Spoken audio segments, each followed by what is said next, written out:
Madam. बाबू। पवन। बेटा, बेटा। क्या हुआ मेरे बच्चे को? क्या हो गया? बेटा, मैडम बेटा, आंखें खोलो बेटा। बाबू को क्या हो गया?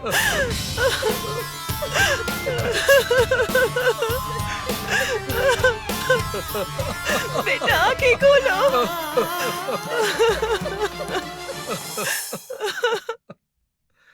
देखा तुमने? देखो, ध्यान से देखो। अब तुम्हें अच्छे से समझ में आ गया होगा कि देवयानी अगर सोच ले तो वो कुछ भी कर सकती है जीजू। उठो पवन।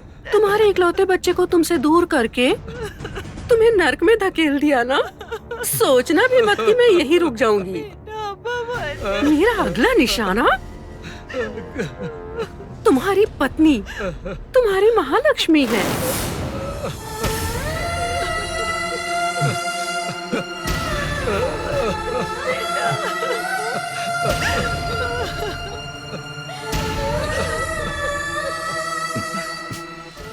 तुम्हारी सेवा करने वाला कोई नहीं होगा और तुम्हें देखने वाला भी कोई नहीं होगा जीजू, और तुम तड़प तड़प कर कुत्ते की मौत मरोगे। यही है मेरा उद्देश्य, यही है मेरा बदला। तब मुझे शांति मिलेगी।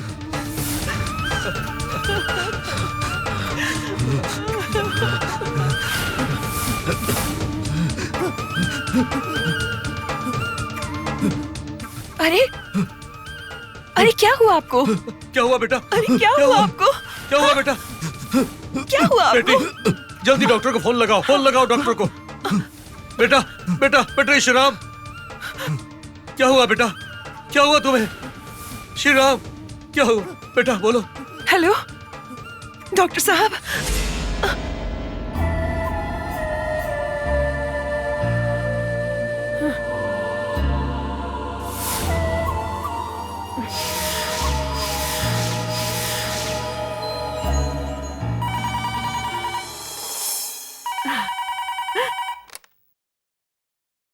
हेलो देवयानी, जल्दी से घर आ जाओ। क्या हुआ लक्ष्मी? बताती हूँ, तुम पहले घर आओ। और क्या हुआ होगा? अब तक तो वो ऊपर चला गया होगा।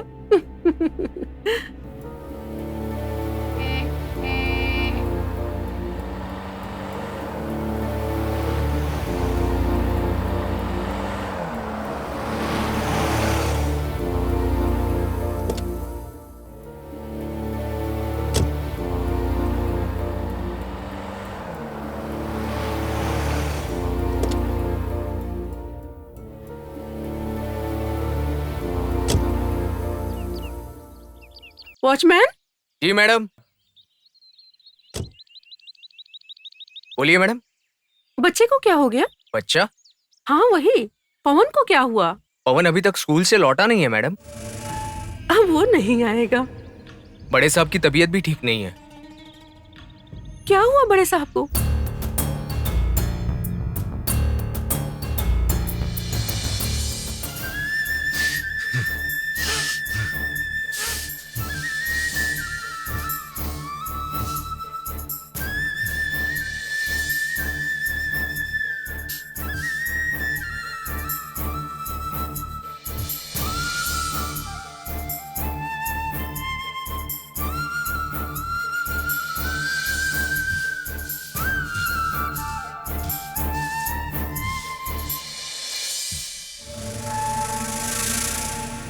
बच्चे के साथ साथ उसका बाप भी मरने वाला है।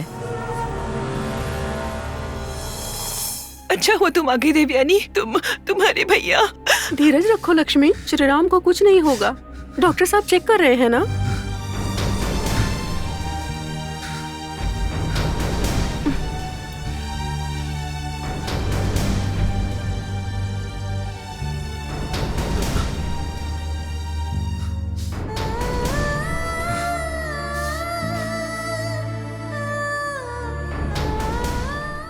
डरने की कोई जरूरत नहीं है, बस थोड़ा सा बीपी बढ़ा हुआ है। आज इनके बेटे का जन्मदिन है, शायद इन्हें याद आया होगा कि अगर ये ठीक होते तो कितनी धूमधाम से मनाते। इन्हें दुख हो रहा होगा कि ये अपने बेटे का जन्मदिन नहीं मना पा रहे हैं। कभी मना भी पाएंगे कि नहीं, है ना श्री राम?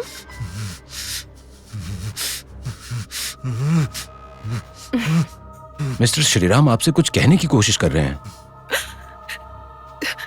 सुनिए, ऐसे सोच सोच कर हमारे बारे में चिंता करके अपनी तबीयत खराब मत कीजिए। सुनिए जीजू, आप बच्चे के बारे में ही सोच रहे हो ना? सुबह कहा था ना आपको कि उसकी जिम्मेदारी अब मेरी है।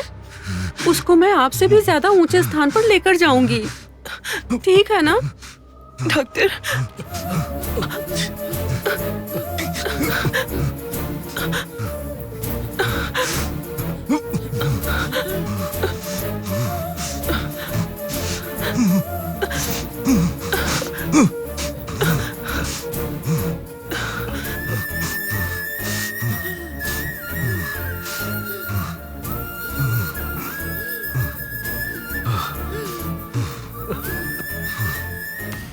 देखिए मिस्टर श्रीराम, बीते हुए को याद करके अपनी जिंदगी को खतरे में मत डालिए। दवाइयां सिर्फ शरीर को ठीक कर सकती हैं, मन को नहीं। आपको हिम्मत से इस परिस्थिति का सामना करना होगा। अपने दिमाग को शांत रखने की कोशिश कीजिए। अगर ऐसे परेशान रहेंगे तो कोई दवाई काम नहीं करेगी, ठीक है?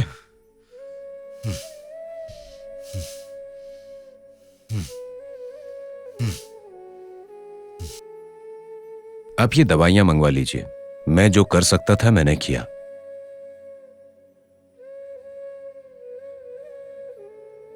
चलता हूं अब। देखो बेटा, इतना धन कमाने के बाद भी अगर घर में सिर्फ 4 दीवारी के बीच रहना पड़े तो वो जिंदगी नरक सी लगती है ना बेटा। पर क्या कर सकते हैं, कई बार परिस्थितियों को सहना पड़ता है। डॉक्टर के कहे अनुसार दवाइयां तभी काम करेगी जब तुम मन शांत रखोगे। तुम ऐसा वैसा कुछ मत सोचो बेटा। माँ,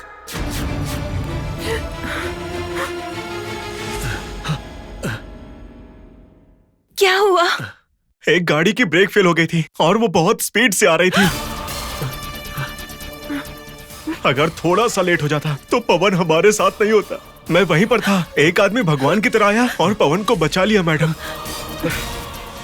क्यों क्यों हो रहा है हमारे साथ ये सब? सारी परेशानी हमारे साथ ही क्यों?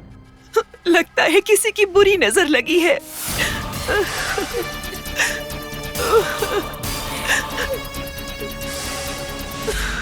ये क्या कर रहे हो बेटी? बस करो। क्या हुआ अब? पवन तो ठीक है, तुम ऐसे रोगी तो बच्चा डर जाएगा बेटी। चाहे कितना भी दुख हो, अंजनेय स्वामी कभी तुम्हारे साथ अन्याय नहीं करेंगे बेटी।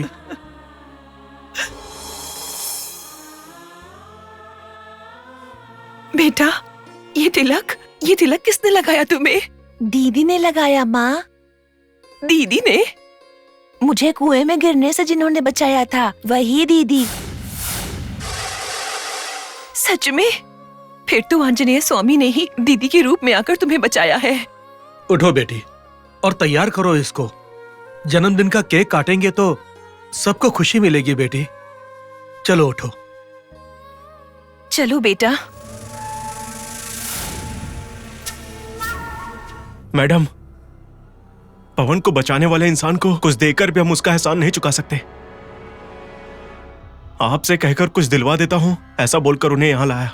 पर उन्होंने कहा कि उन्हें कुछ काम है, इसलिए मैंने उन्हें कल आपसे ऑफिस आकर मिलने को बोला है।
देवयानी,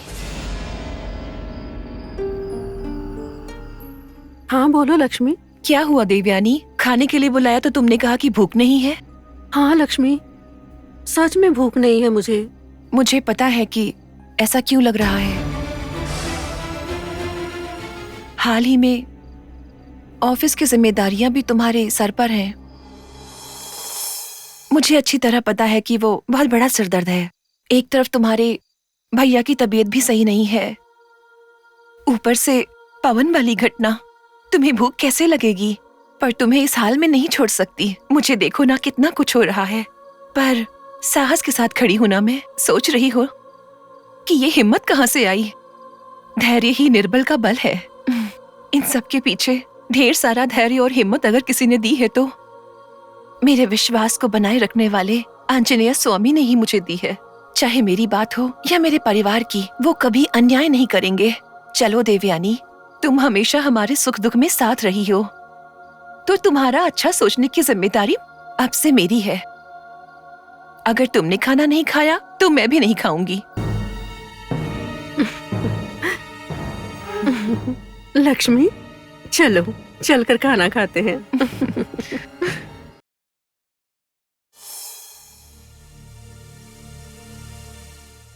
मैडम, क्या है? जिन्होंने कल छोटे मालिक को बचाया था वो आए हैं। ठीक है, उन्हें आने को बोलो। ठीक है मैडम। मेरे काम के बीच में आने वाला ये राक्षस कौन है? आने दो, देखती हूँ मैं अभी। सुनो मैडम, आपको बुला रही हैं।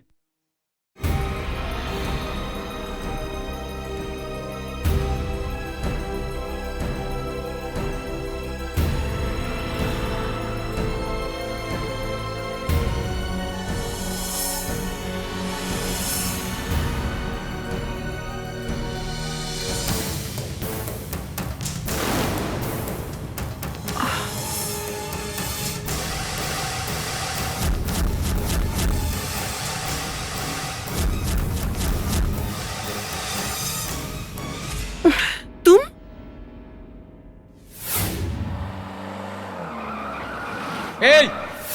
देवयानी, अच्छा तो वो तुम्हारा बेटा था? बेवकूफ, मेरा बेटा नहीं है वो। तुमने उस श्री राम के बेटे को बचाया था। बस करो बेवकूफ। इतना सब करके मैंने अपने दुश्मन के बेटे को मारने का प्लान बनाया, तुमने आकर सब बर्बाद कर दिया। मुझे क्या पता था देवयानी, मेरे दिमाग में पता नहीं क्या आया कि मैंने हीरो की तरह जाकर उसे बचा लिया। मुझे लगा क्वार्टर और चखना तो मिलेगा। हो गया तुम्हारा? अभी कहाँ हुआ है। हे भगवान, मेरा बनाया हुआ प्लान आज तक कभी भी फेल नहीं हुआ है। फालतू में ही उस श्री राम के सामने मैंने शेखी बघारी और अपना मजाक बना लिया। सब तुम्हारी वजह से हुआ है।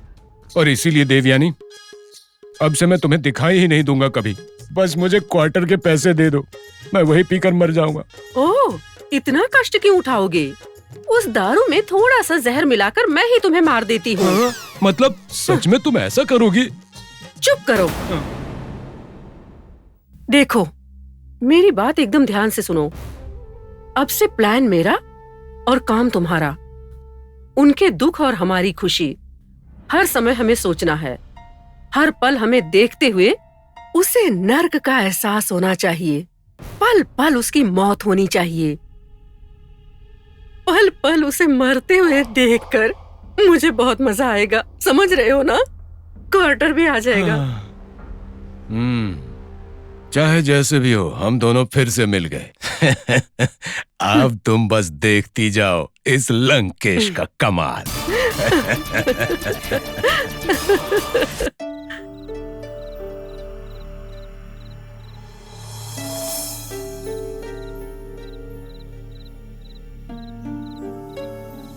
नमस्ते सर। गुड इवनिंग, बैठिए। Thank you sir. आपने हमें तुरंत आने के लिए कहा, कोई खास बात सर? मैंने तुम्हें एक दिलचस्प और रोमांचक काम करने के लिए यहाँ बुलाया है। वो क्या काम है सर? दरअसल मैं तुम्हें जो बताना चाहता हूँ वो बात त्रेता युग से जुड़ी है और ये बहुत ही रोमांचक है।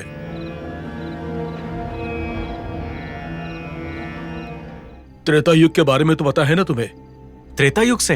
हाँ, श्री राम जब रावण से युद्ध करने के बाद देवी सीता के साथ दंडक वन से अयोध्या की ओर जा रहे थे, तब एक राजा ने उनका वहां स्वागत किया था। उस समय गुरु वशिष्ठ ने अपनी मंत्र शक्ति से अंजनेय के साथ सीता, राम और लक्ष्मण की 5 धातु की मूर्तियां बनाकर दी और वो 5 धातु की मूर्तियां आज दंडकारण्य प्रांत में है, ऐसा इस किताब में लिखा है।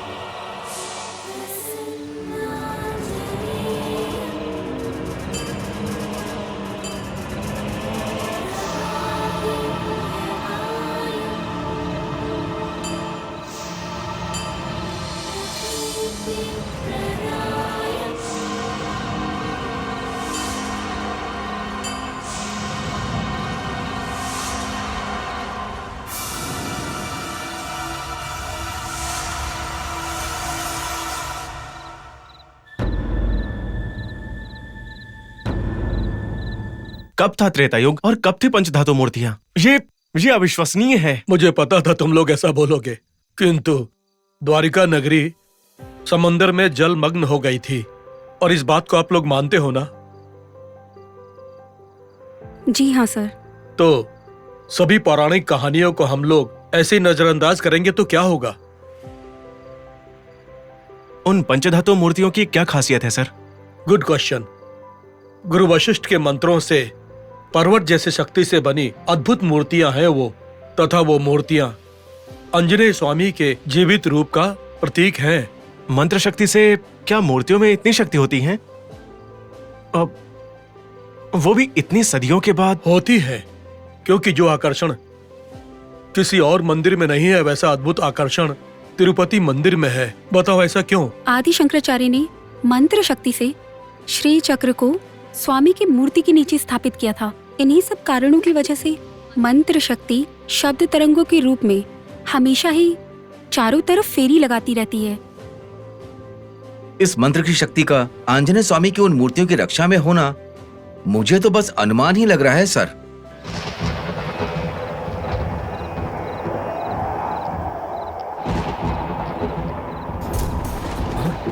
ये क्या?